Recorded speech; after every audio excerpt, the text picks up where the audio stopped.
Story with Binaca. सुनिए कहानी Binaca की जुबानी। हाजिर है मनु भंडारी की कहानी सयानी बुआ।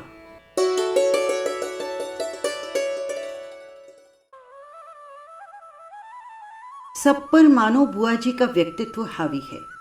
सारा काम वहां इतनी व्यवस्था से होता है जैसे सब मशीनें हों जो कायदे में बंधी बिना रुकावट अपना काम किए चली जा रही है। ठीक 5 बजे सब लोग उठ जाते हैं। फिर 1 घंटा बाहर मैदान में टहलना होता है और उसके बाद होता है चाय दूध। उसके बाद अन्नू को पढ़ने के लिए बैठना होता है। भाई साहब भी तब अखबार और ऑफिस की फाइलें आदि देखा करते हैं। 9 बजते ही नहाना शुरू होता है। जो कपड़े बुआ जी निकाल दें वही पहनने होते हैं। फिर कायदे से आकर मेज पर बैठ जाओ और खाकर काम पर जाओ। सयानी बुआ का नाम वास्तव में ही सयानी था या उनके सयानेपन को देखकर लोग उन्हें सयानी कहते थे, सो तो वो आज भी मैं नहीं जानती। पर हाँ, इतना अवश्य कहूंगी कि जिसने भी उनका नाम रखा वो नामकरण विद्या का अवश्य ही पारखी रहा होगा। बचपन में ही वे समय की जितनी पाबंद थी, अपना सामान संभाल कर रखने में जितनी पटु थी और व्यवस्था की जितना कायल थी, उसे देखकर चकित हो जाना पड़ता है। कहते हैं जो पेंसिल वे एक बार खरीदती वो जब तक इतनी छोटी न हो जाती कि उनकी पकड़ में भी न आए तब तक उसे काम में लेती थी। क्या मजाल कि वो खो जाए या बार बार नोक टूट कर समय से पहले ही समाप्त हो जाए। जो रबर उन्होंने 4ठी कक्षा में खरीदी थी उसे 9वीं कक्षा में आकर समाप्त किया था। उम्र के साथ साथ उनकी आवश्यकता से अधिक चतुराई भी प्रौढ़ता धारण करती चली गई और फिर बुआ जी के जीवन में इतनी अधिक घुल मिल गई कि उसे अलग करके बुआ जी की कल्पना ही नहीं की जा सकती थी। उनकी एक एक बात पिताजी हम लोगों के सामने उदाहरण के रूप में रखते थे, जिसे सुनकर हम सभी खैर मनाया करते कि भगवान करे वे अपने ससुराल में ही रहा करें, वरना हम जैसे अस्त व्यस्त और अव्यवस्थित जनों का तो जीना ही हराम हो जाएगा। ऐसे ही सयानी बुआ के पास जाकर पढ़ने का प्रस्ताव जब मेरे सामने रखा गया तो कल्पना कीजिए मुझ पर क्या बीती होगी। मैंने तो साफ इनकार कर दिया कि मुझे आगे पढ़ना ही नहीं, पर पिताजी मेरी पढ़ाई के विषय में इतने सतर्क थे कि उन्होंने समझाकर, डांटकर और प्यार दुलार से मुझे आखिर राजी कर ही लिया।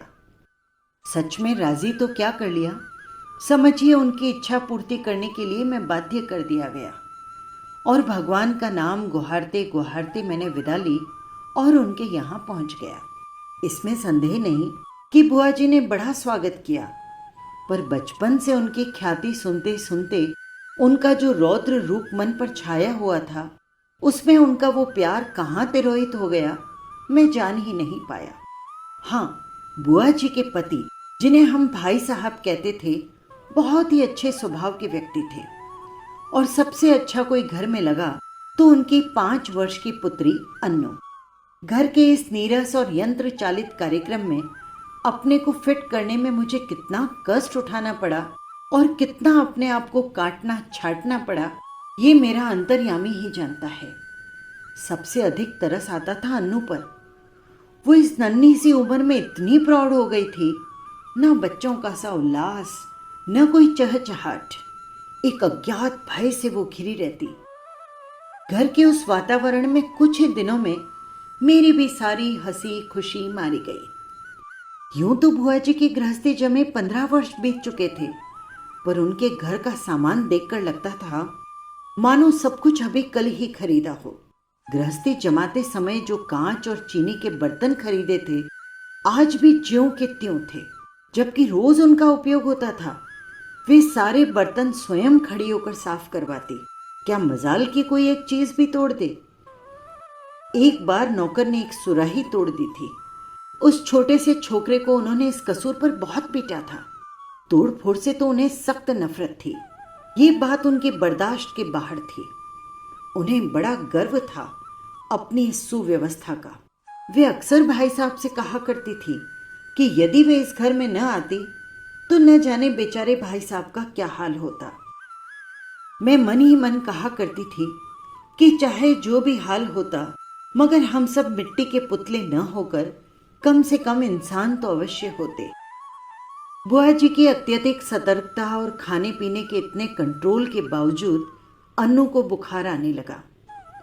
सब प्रकार के उपचार करने कराने में पूरा महीना बीत गया, लेकिन उसका बुखार न उतरा।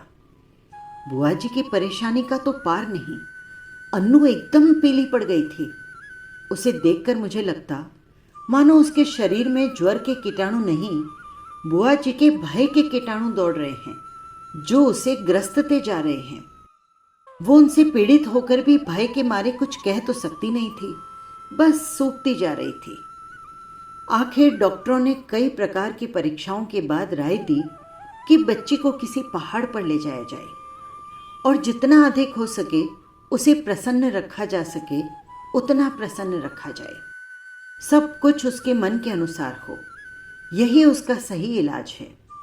पर सच पूछो तो बेचारे का मन बचा ही कहाँ था। भाई साहब के सामने एक विकट समस्या थी।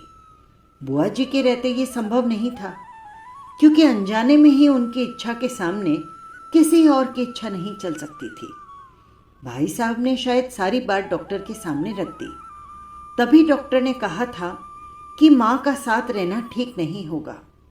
बुआ जी ने सुना तो बहुत आनाकानी की, लेकिन डॉक्टर की राय के विरुद्ध जाने का साहस वे नहीं कर सकी, सो मन मारकर वहीं पर रही।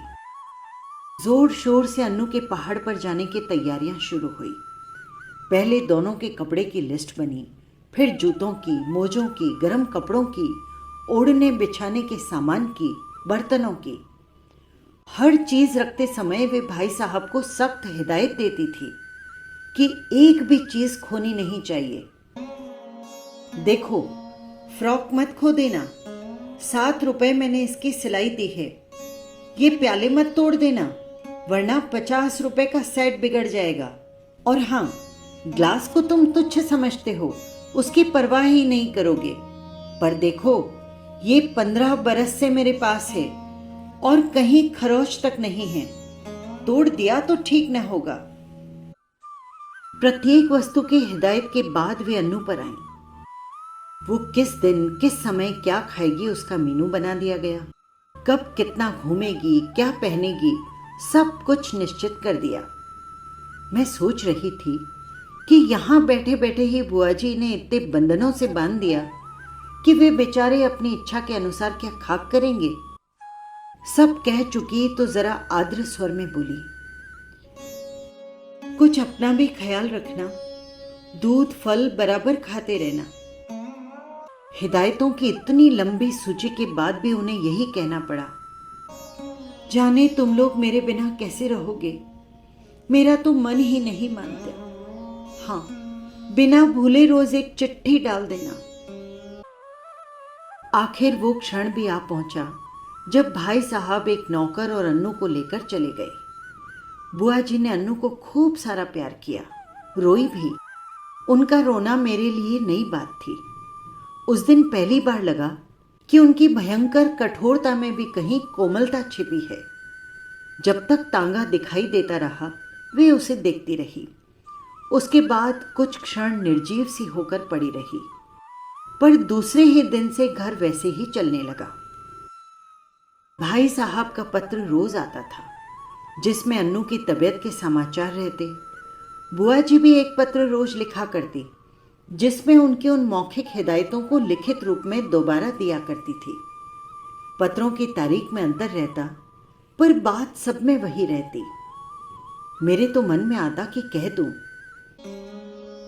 बुआ जी रोज पत्र लिखने का कष्ट क्यों करती हैं? भाई साहब को लिख दीजिए कि एक पत्र चिपकाकर पलंग के सामने लटका दें और रोज सवेरे उठकर पढ़ लिया करें। पर इतना साहस था नहीं कि ये सब कह सकूं। करीब 1 महीने बाद एक दिन भाई साहब का पत्र नहीं आया, दूसरे दिन भी नहीं आया। बुआ जी बड़ी चिंतित हो उठी। उस दिन उनका मन किसी भी काम में नहीं लगा। घर की कसी कसाई व्यवस्था कुछ शिथिल सी मालूम होने लगी। तीसरा दिन भी निकल आया। अब तो बुआ जी की चिंता का पार नहीं रहा। रात को वे मेरे कमरे में आकर सोई, पर सारी रात दुस्वप्न देखती रही और रोती रही, मानो उनका वर्षों से जमा हुआ नारित्व पिघल पड़ा था और अपने पूरे वेग के साथ बह रहा था। वे बार बार यही कहती कि उन्होंने स्वप्न में देखा है कि भाई साहब अकेले चले आ रहे हैं, अन्नू साथ नहीं है और उनकी आंखें भी लाल है, और वे फूट फूट कर रो पड़ती।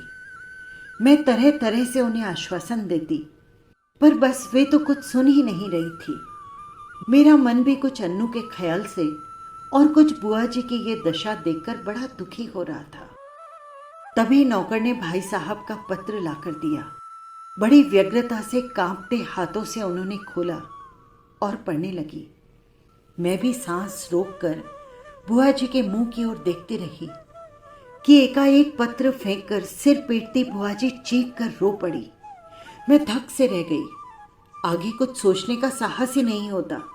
आंखों के आगे अन्नू की भोली सी नन्ही तस्वीर घूम गई। तो क्या अब अन्नू सचमुच इस संसार में नहीं है? ये सब कैसे हो गया? मैंने साहस करके भाई साहब का पत्र उठाया। उसमें लिखा था, प्रिय सयानी, समझ में नहीं आता किस प्रकार तुम्हें ये पत्र लिखूं, किस मुंह से तुम्हें ये दुखद समाचार सुनाऊं। फिर भी रानी, तुम इस चोट को धैर्यपूर्ण सह लेना। जीवन में दुख की घड़ियां भी आती हैं और उन्हें साहस पूर्वक सहने में ही जीवन की महानता है।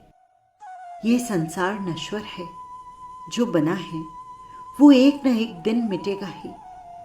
शायद इस तथ्य को सामने रखकर हमारे यहाँ कहा है कि संसार की माया से मोह रखना दुख का मूल है। तुम्हारी इतनी हिदायतों के और अपनी सारी सतर्कता के बावजूद मैं उसे नहीं बचा सका। इसे अपने दुर्भाग्य के अतिरिक्त और क्या कहूं, ये सब कुछ मेरे ही हाथों होना था। मेरी आंसू भरी आंखों के कारण शब्दों का रूप अस्पष्ट से अस्पष्टतर होता जा रहा था। मेरे हाथ कांप रहे थे। अपने जीवन में ये पहला अवसर था जब मैं इस प्रकार किसी की मृत्यु का समाचार पढ़ रही थी। मेरी आंखें शब्दों को पार करती हुई जल्द से जल्द पत्र के अंतिम हिस्से पर जा पड़ी। धैर्य रखना मेरी रानी, जो कुछ हुआ उसे सहने की और भूलने की कोशिश करना। कल 4 बजे तुम्हारे 50 रुपए वाले सेट के दोनों प्याले मेरे हाथ से गिरकर टूट गए। अन्नू अच्छी है, शीघ्र ही हम लोग रवाना होने वाले हैं। 1 मिनट तक मैं हत बुद्धि से खड़ी रही, समझ नहीं पाई कि ये क्या से क्या हो गया। ये दूसरा सदमा था। जो ही मैं कुछ समझी, मैं जोर से हंस पड़ी। किस प्रकार मैंने बुआ जी को सत्य से अवगत कराया, वो सब मैं कोशिश करके भी नहीं लिख सकूंगी। पर वास्तविकता जानकर बुआ जी भी रोते रोते हंस पड़ी। 5 आने की सुराही तोड़ देने पर नौकर को बुरी तरह पीटने वाली बुआ जी 50 रुपए के सेट के प्याले टूट जाने पर भी हंस रही थी। दिल खोल कर हंस रही थी, मानो उन्हें स्वर्ग की निधि मिल गई हो। बस यही थी कहानी। आपको कैसी लगी कमेंट बॉक्स में ज़रूर लिखिएगा। और हाँ, यदि आपने चैनल को सब्सक्राइब नहीं किया हो तो कर लीजिएगा, जिससे हर कहानी सीधे पहुंच सके आप तक। फिर मिलेंगे किसी नई कहानी के साथ। नमस्कार।